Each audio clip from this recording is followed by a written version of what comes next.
Yo, it's your boy Doncho, and welcome back to the Hideout, you guys. I'm so glad you guys can make it, and we're talking about Shaman King in this video. Listen, man, I love Shaman King, and I know a lot of you guys was asking me, yo, Doncho, you talk about Shaman King on Twitter, you say how much you love it, you say one of your favorite protagonists and one of your favorite antagonists come from it. Are you going to cover it now that it has a new anime reboot? And yes, I'm going to cover it, you guys. I am so excited to talk about Shaman King with you guys, okay? Like I do say all the time, Shaman King is something that touches my soul because it's something I knew when I was really young and I was getting into anime a lot and I was figuring out really what is anime, what is manga, is there a difference between the two? And Shaman King had really key differences between its original anime and its manga, you know what I'm saying? And so that made me go, whoa, I really wish that this manga was adapted, you know, instead of some of the things that was adapted in the anime that was really made for more of the, you know, kid audiences like me. But I really did enjoy what I saw in the manga version of it, right? So now in 2021, they are adapting it with the manga, even though it is only going to be 51, I believe, episodes.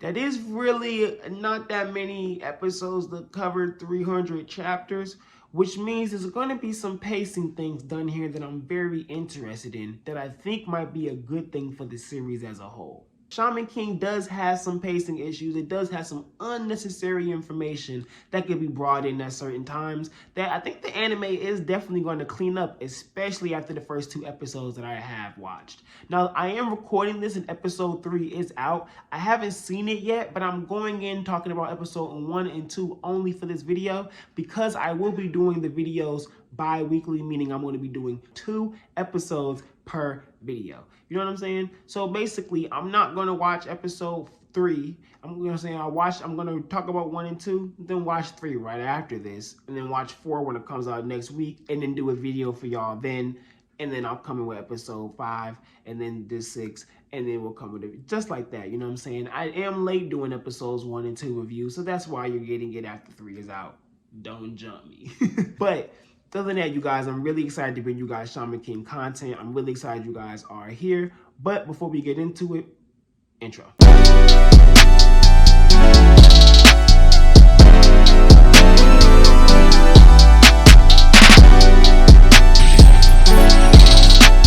Alright, so Shaman King episodes 1 and 2 is really simple. So the way I'm going to cover them is basically just talking about them. You know, how the episodes were, how I felt about them, things like that. I'm not going to go like detail by detail, second by second per episode. And we're just going to talk about episode 1 right now, and then episode 2, and just how I felt about each one. And then that'll pretty much be the formatting of how I go about each one of these videos, right, you guys? So let's talk about episode 1. Episode 1 was pretty straightforward. It was very reminiscent of the original episode 1, you know what I'm saying, from the original anime. But the thing is that there was some very key differences that I actually really enjoyed that changed the pacing a lot. Hence me saying in the beginning of the video that I think that the pacing for this anime is going to be really good for the story as a whole and really just get past some of the nonsense and nonsensical stuff that you do get in the manga that maybe just feels like a bonus for people who probably just enjoy the characters a lot, when in reality, those things can probably be skipped, gone around, and we can go directly into some other things. And the things I'm talking about with that is Morty, which is what he's named in the dub, aka Manta, which is he called in the Japanese. He is the one who shows Yo where to go for to fix, you know, the sword with Masune and stuff like that, right? But Yo does it himself in the 2021 version. I find that very interesting. It does make me wonder what other liberties they're going to take, even though they're saying they're covering the 300 chapters, and Takei did oversee this entire anime. It really does make me wonder what exactly is going to be changed here. It's either going to make the story feel more fluid, or it might take away some things that we really enjoy. You see, some people say, okay, I like the fact that to help you understand Yo and being a shaman and to help him get Amidamaru, Manta takes him to where his sword is and they see that the sword has the legend that it cries, but the truth is it's just the ghost of his best friend crying there. It is very interesting. It's really cool that all of that was brought in.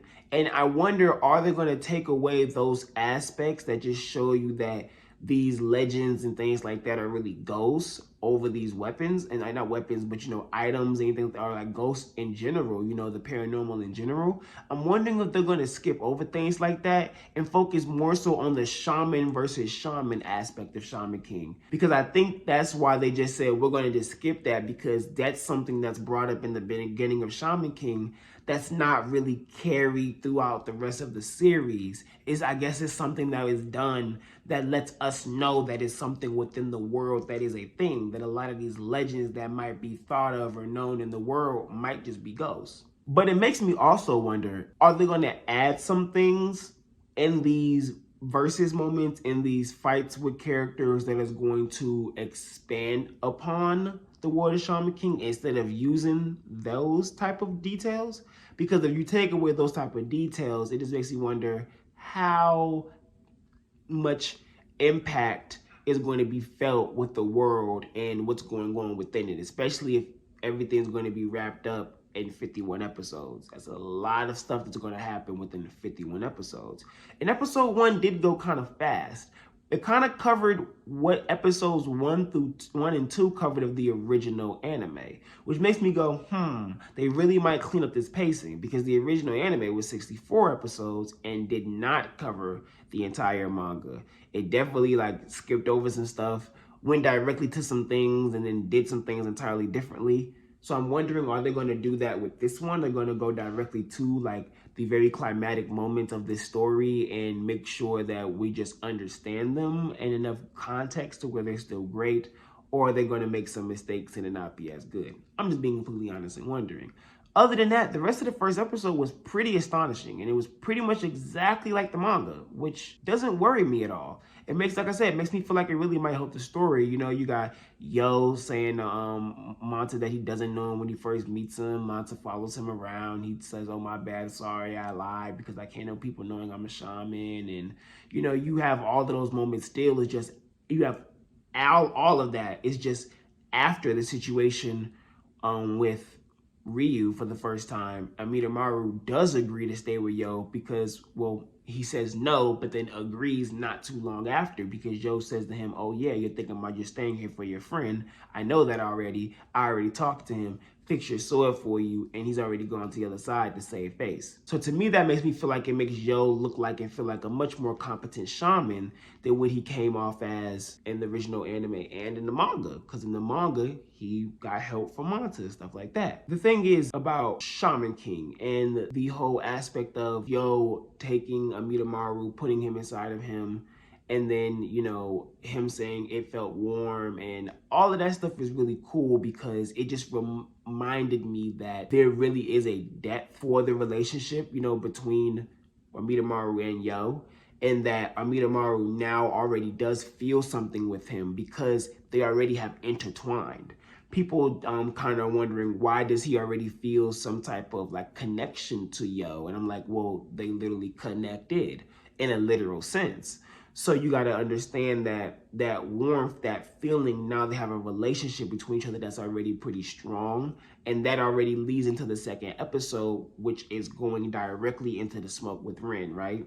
And it made me wonder, okay, how are they going to do episode 2 when they talk about well, not even episode 2, but the moment where Yo wakes up after losing from Rin after that first time, kind of losing from Rin and going like, I remember, like, I want to be Shaman King. Episode 1, he mentions Shaman King. He mentions being the Shaman King, all of that. And I was thinking, okay, they kind of made it seem like originally that he kind of forgot about it, this, that, and the third. Well, then you get into this second episode, and not to skip through the second episode, but then you get that hospital moment. He's like, oh yeah, the Shaman King, like, right, like that's really what the Shaman King is. And I sit there and I'm wondering, like, okay, now y'all are making it still him doing that, but he's doing it in a way of, okay, now I'm fully remembering what I need to do and why I want to be the Shaman King and what I felt from wanting to be the Shaman King. He kind of like maybe kind of lost that. The reason why I think that's really amazing is if you think about the manga when Takei was doing prequels for characters, and you got Yo's prequel. Sorry if you're not a manga person, this isn't any spoilers or anything because it's a prequel, but Yo's prequel of him just walking around talking about how, like, man, if I was a Shaman King, I just really probably would be a dickhead to humans. And now I'm sitting here thinking, okay, now that kind of aligns more with the storytelling he was telling beforehand, right? So I'm like, okay, maybe this is his way of making sure he's current with the more concrete and canon storylines and canon plot pieces that make the characters stand out more. That's what kind of got me excited. So like, when we get into this whole second episode, everything is just like the manga moment. There isn't really much of a difference. I can't think of any difference in episode 2. So now I'm sitting there like, okay, so episode 1 was a little different. Episode 2 was pretty much the same. I think the only main differences may have been Rin telling Manta, I keep getting the English and Japanese, but Manta telling him to go get Yo. But I actually do think that he did tell him that in the manga as well. So I definitely think they followed pretty much the manga pretty much the same in the second episode.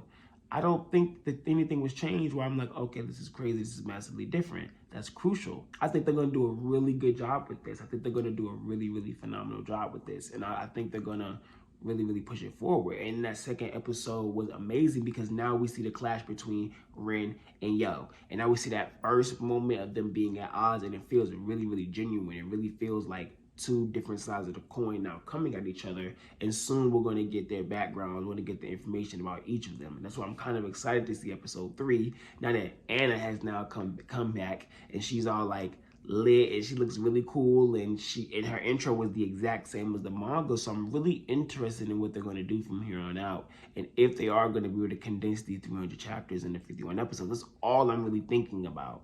You know, I'm sorry to talk about that this much in this video, but I'm just thinking about how in the world they're going to fit 300 chapters in 51 episodes. There's a lot of content they'd have to fit, and I think they're going to do it because they're Take's chopping up all the extra stuff that stretches his manga out, because that was the style back in the 90s. Nowadays, everything is fast plot, get to it. So his story really ain't as long as it seems when you look at it. Oh, 300 chapters, okay, Shaman King's pretty long. But really, in reality, when you break down all of the, kind of filler-ish type stuff that really just stretches it and you chop all of that out, it might be like an 150, 200 chapter manga. I don't know. We'll see.